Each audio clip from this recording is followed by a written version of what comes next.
crafters. Thank you so much for joining me for March 2021 version of Jesus Coffee and a Card.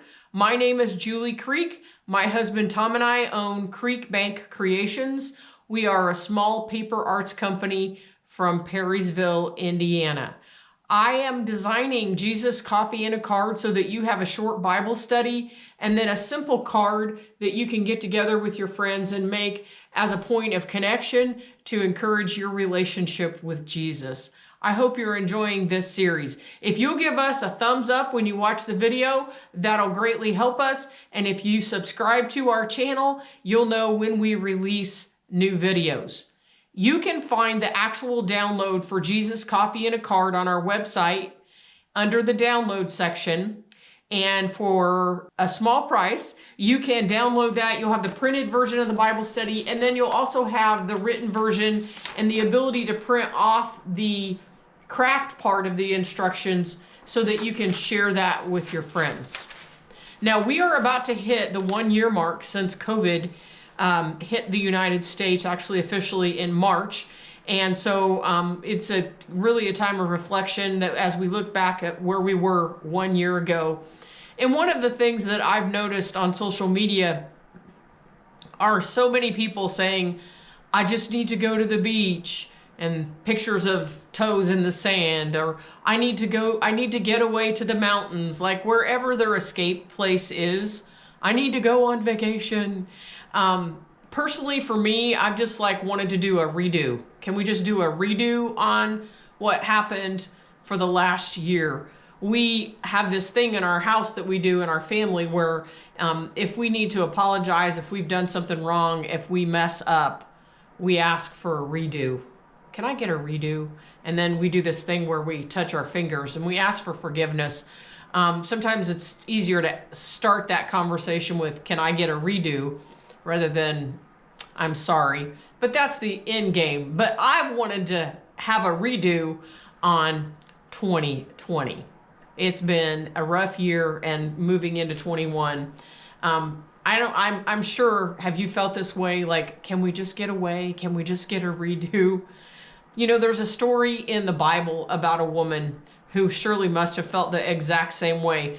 This story takes place in Persia, and the woman is living with a small Jewish settlement, and they are in exile in Persia at the time. Now, there were a great number of the Jewish population who had left Persia, but for some reason, this family stayed in Persia, and they're living there, and her name is Esther. And the Bible tells us that she was living with her cousin, who was an older cousin, Mordecai. So we don't know why Esther did not have her parents. Her parents were gone, but we do know that she was living with Mordecai, and he was like her caretaker. And she surely must have thought that all of the difficult things that she'd gone through in her life were over, and she was hopeful that a new life was beginning and that the worst was behind her. But the difficult times were not over for Esther. As you read the story in Esther, you see the story unfolding like a melodrama. The king of Persia at the time is angry with the queen, and he banishes her from his presence. He's angry and he doesn't want to see her anymore. And his advisors suggest that he find a new queen. So he sends out his advisors into the region to find the most beautiful woman, because he is going to replace Queen Vashti with a new queen. The women are all gathered, and among the women that are gathered, Esther ends up in this group of women, and she's chosen to go to the palace and receive special treatment and care for a year. And there's a possibility that she could be chosen to replace Queen Vashti. It would be like the largest beauty pageant of all times. Now, Mordecai tells her to keep the nationality of her Jewish culture, her heritage, a secret, and to not tell anyone in the palace. And she follows his instruction. Esther ends up being chosen as the queen. From all of the women that were there, the king chooses Esther, and she becomes the queen. What an amazing thing that would have been. This would be the largest ruling power in the world at that time, and she's chosen as queen. The problem was there was trouble brewing inside the palace and outside the palace. Haman, one of the king's most trusted advisors, had gotten the king to sign a decree that would have all of the Jewish people killed. This verdict would mean that Mordecai and Esther and all the Jewish people would be killed. Mordecai learns of this and he goes into mourning and he sits outside the gate at the palace in sackcloth and ashes. Eventually, Esther finds out that Mordecai is outside at the palace gate, and she sends her servants out to find out what the issue is. Mordecai explains the situation, and he asks Esther to help the Jewish people. Esther responds in Esther 4:11.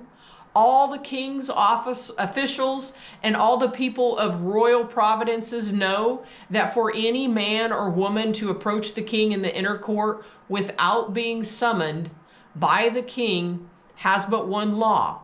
They have been put to death unless the king extends the golden scepter to them and spares their lives. But 30 days have passed since I have been called to go to the king. So Esther is saying, hey, Mordecai, that's a really great idea, except for there's one problem. If I go and he doesn't extend the golden rod to me, then I will be killed. It's like she's where we're at when we say, I just want to go to the beach. There's no beach for Esther. There's no running to the mountains or going on vacation or asking for a redo. No doubt she'd already been through all of those difficult things, and she was saying to herself, wow, when is enough enough? I did not sign up for this. This is when Mordecai spells out the truth for her in Esther 4:14.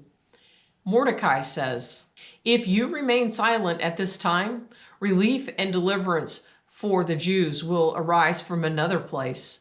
But you and your father's family will perish. And who knows but that you have come to your royal position for such a time as this. There is no vacation. There is no way out. Esther replies to Mordecai, go, gather all of the Jews who are in Susa and fast and pray for me. Do not eat or drink for 3 days, day and night. I and my attendants will fast as you do, and when this is done, I will go to the king, even though it is against the law. And if I perish, I perish. Esther asked Mordecai to pray and fast, and they do, and Esther and her servants do the same. Esther asked Mordecai and the others to pray and fast. Esther knows that in order to move forward to do what God is calling her to do, she needs the help of the heavenly armies. After 3 days, Esther appears before the king in her royal gown. He holds out the scepter, and she is granted access to the king, and she is allowed to speak to the king. Instead of asking for her request right away, she simply requests that he come to a banquet. And then a series of events follow where she ends up making her request known. The king issues a new decree that is sent throughout the kingdom. It's interesting to note that the king did not just save the Jewish people.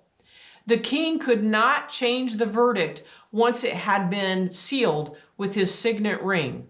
So the king made a new verdict that the Jews had the right to defend themselves. Esther 8:11 says, the king's edict granted the Jews in every city the right to assemble and to protect themselves, to destroy, kill, and annihilate the armed men of any nationality or province who might attack them and their women and their children. And they were allowed to plunder the property of their enemies. The edict was sent throughout the country, and the Jewish people rose up and defended themselves against these violent and vicious attacks. The courage of Queen Esther saved hundreds of lives, including her own and her cousin Mordecai. God has called each of us to this time and place for a specific reason.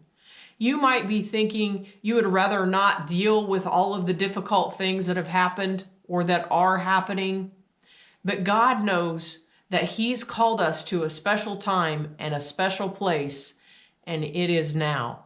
Esther recognized the calling that God had placed on her life for that time and season, and we should recognize the calling on our lives for this time and season. Your calling might be to help others. Perhaps your calling is to support elderly parents. Perhaps you're a teacher and God's called you for this time and place for the students that are in your classroom. Perhaps your calling is to be a mother and to raise up children. Perhaps you're retired and getting out is difficult and you feel trapped at home, but you're in the place where you can pray and be a support to others. God has a calling for each of us during this time and season. When we answer the call and spend time in prayer, the miraculous can happen, just like the situation with Esther. So I encourage you to read the whole book of Esther. There's more to this story. It's an amazing story. Here's some questions for you to think about. Are you feeling overwhelmed by the events of the day? Would you rather sit by the beach, rest in your mountains, go on vacation, just get away? How do you think Esther found the courage to rise above all of those feelings and the obstacles that she had in her life and step out with faith? God's placed each of us here for a time and a season. Our life experiences, our background, the skills that God's given us, each of these things we have because we have a kingdom assignment. Christians refer to this as a calling. Do you know what your kingdom assignment is? Pray. Ask God to show you what your kingdom assignment is. You can be like Esther and pray about the kingdom assignment that you've been given. Ask God to skill you in that assignment and give you the courage to fulfill the assignment.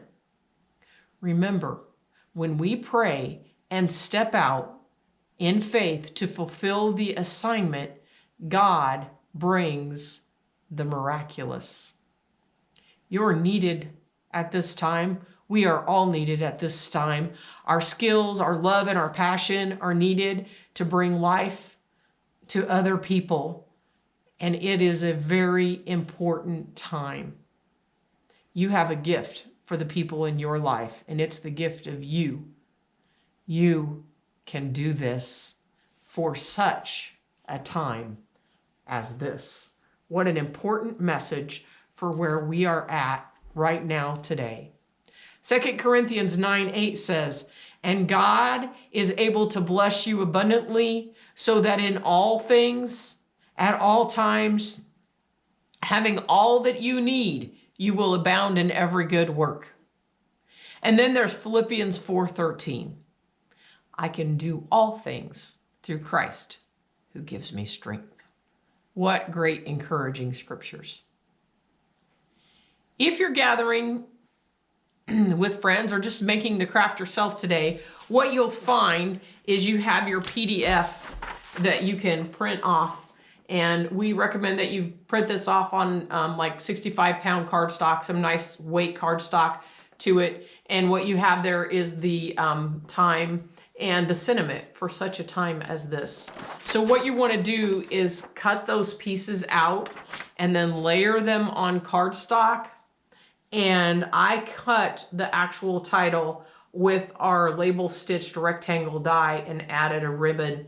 The instructions are on the instructions sheet.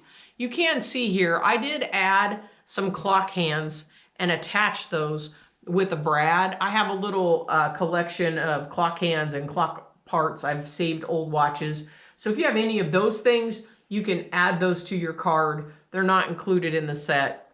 but they sure do make a nice little touch to add to the card. I hope you'll take time to think about this lesson. It's a rather deep one. It's one that I've been stewing over myself. And remember, God's called you for a kingdom purpose for such a time as this.